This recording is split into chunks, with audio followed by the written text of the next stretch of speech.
Okay, तो इस video में हम डिस्कस करेंगे राउट ऑफ एडमिनिस्ट्रेशन। ठीक है, राउट ऑफ एडमिनिस्ट्रेशन में आप कहेंगे बस राउट ऑफ एडमिनिस्ट्रेशन, तो इसमें क्या बात है। इस पर्सन में मैं राउट ऑफ एडमिनिस्ट्रेशन डिस्कस नहीं कर रहा, मैं जो ना उसके कुछ कॉन्सेप्ट्स है वो डिस्कस करूँगा। ठीक, कि हम डिफरेंट किस तरह से हम टैकल कर सकते हैं। ठीक है, डिफरेंट राउट्स को और किस क्यों देंगे, क्या देंगे, ये बात करते हैं। ठीक है ज़रा। अच्छा, तो पहले जो है ना स्टमक से बात करते हैं।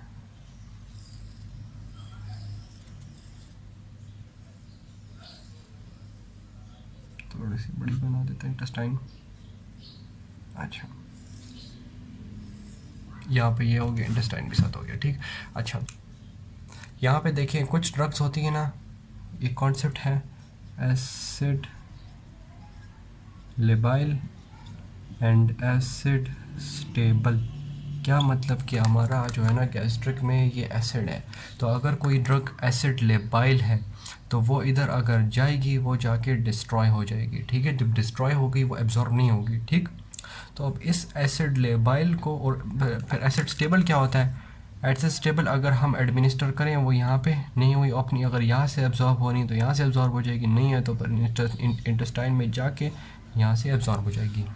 तो हम अब एसिड लेबाइल ड्रग्स को ऑब्वियसली अब अगर ज़रूरी है, अब एक ए है एरिथ्रोमाइसिन,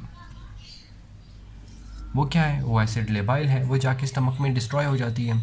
ठीक है, क्या है, एसिड लेबाइल है। ठीक है ये, ठीक, तो अब एसिड लेबाइल को, एसिड लेबाइल एरिथ्रोमाइसिन को हम यूज़ किस तरह करेंगे। ये तो नहीं कि ड्रग बस फेंक देंगे, चलो बोलते एसिड लेबाइल ख़त्म कर लो। टैकल करने के रास्ते होते हैं ना, हम क्या करेंगे, इंटेरिक कोटिंग डाल देंगे।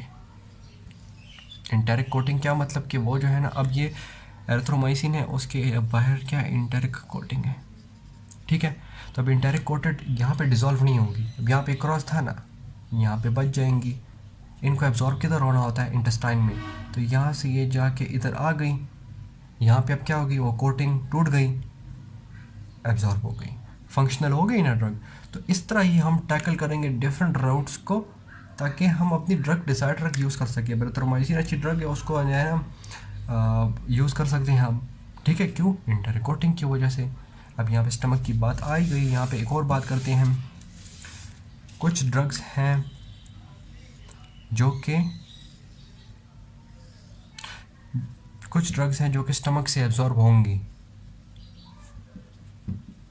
कुछ हैं जो एब्जॉर्ब नहीं होंगी। अब हम दोनों को मैनिपुलेट करके अपने यूज़फुल कैसे ला सकते हैं, आप खुद सोचें। इस तरह होगा कि जो यूज़फुल है उसको तो हम दे देंगे स्टमक से, वो तो चले एब्जॉर्ब हो जाएंगी, वो तो अपना जो फंक्शन है जिसको बैक्टीरिया को किल करना है वो तो करवा देगी। अब जो नहीं है उसको हम दो तरीके से बचा सकते हैं। या तो अगर हमें सिस्टेमिकली चाहिए इस ड्रग, ये जो रेड देख रहे हैं, रेड वाली ड्रग, इस ड्रग को अब हमें अगर सिस्टेमिक चाहिए, ब्लड में हमें चाहिए ये ड्रग, ठीक है, तो हम क्या करेंगे, इस ड्रग को आईवी दे देंगे कि स्टमक का राउट ही बाईपास हो गया, जहाँ पे जो है ना स्टमक की वजह से एब्जॉर्ब हो रही नहीं थी किसी भी वजह से। ठीक है, एसिड स्टेबल, एसिड लेबाइल नहीं, ठीक है, ये वाले हो गए कॉन्सेप्ट, बस ये ख़त्म। अच्छा, यहाँ पे किसी और वजह की वजह से, अच्छा, कि या उसका मॉलिक्यूलर साइज़ ज़्यादा है या वाटर सॉल्युबल है, वो एब्जॉर्ब नहीं हो रही, तो हमने क्या किया, डायरेक्ट आईवी दे दी उसको। ठीक, और या अगर आईवी नहीं देना चाहते तो हम मैनिपुलेट करके अपना यूज़ भी कर सकते हैं। ठीक, अगर ये देखिए इंटेस्टाइन्स है, हमें यहाँ पे अटैक करवाना है। ठीक है, जीआई प्रॉब्लम्स है, अब ये ड्रग एब्जॉर्ब नहीं होंगी, मैनिपुलेट करके हमने यही दे दी, जो एब्जॉर्ब नहीं होगी, अच्छी बात है, वो जाके इंटेस्टाइन में जाके इसको जाके रेडिकेट कर देगी, इस बैक्टीरिया को, इंटरमाइक्रोबियल इफेक्ट हो गया ना। ठीक है, तो ये इस तरह भी ड्रग यूज़ हो गई। ठीक है, ये आगे एग्जांपल्स होंगे, एग्जांपल्स मैं भी डिस्कस नहीं कर रहा। ठीक है, अभी सिर्फ कॉन्सेप्ट डिस्कस करते हैं। ये इस तरह हमने अब स्टमक की ड्रग्स हो गई।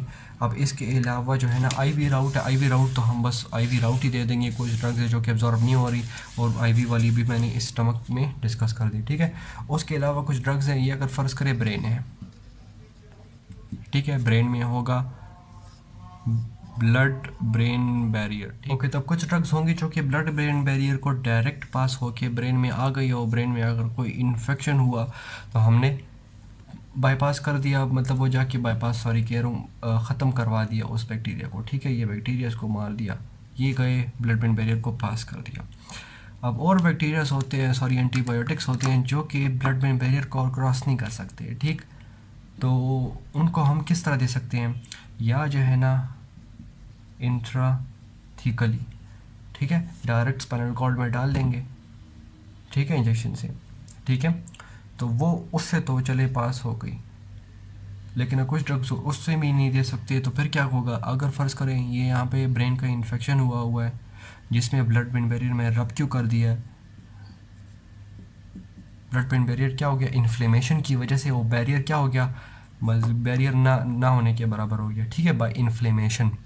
तो अब इन्फ्लेमेशन हो गई, तो अब ये ड्रग जो है ना जो नहीं पास हो सकती, अब पास हो सक रही है, ठीक है। इस तरह भी जो है ना हम मैनिपुलेट करके दे सकते हैं। अब इन्फेक्शन हुआ है, ब्लड ब्रेन बैरियर कॉम्प्रोमाइज़ है, अब ये ड्रग जा सकती है। जिस तरह ये इन्फेक्शन ख़त्म होगा, ब्लड ब्रेन बैरियर जो है ना वापस बन प्रॉपर हो जाएगा, इन्फ्लेमेशन ख़त्म हो गई ना, तो अब ये ड्रग फिर नहीं जा सकेगी। तो अपना काम तो कर दिया ना ड्रग ने, ठीक।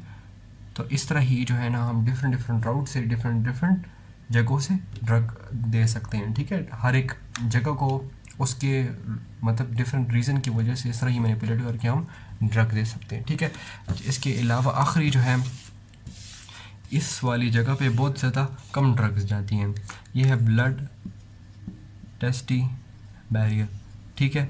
अभी तक जो मैंने जितनी ड्रग्स पढ़ी हैं उसमें सिर्फ एक ही मुझे ड्रग मिली है जो कि उसमें प्रॉपरली लिखा हुआ है कि वो ब्लड टेस्टी बैरियर क्रॉस करके प्रोस्थेटिक फ्लूइड में आती है, ठीक। उसके अलावा मुझे तक अभी तक एक भी ड्रग नहीं मिली, एक ही है, वो है एरिथ्रोमाइसिन, सही है। वो जाके ब्लड टेस्टी बैरियर करके जो है ना यहाँ पे जो प्रोस्थेटिक फ्लूइड होता है उसमें जो है ना इसकी कंसनट्रेशन पाई जाती है। तो ये भी जो है ना डिफरेंट फिर जाके माइक्रोब्स को जाके हिट कर पाएगा, ठीक है, क्लियर।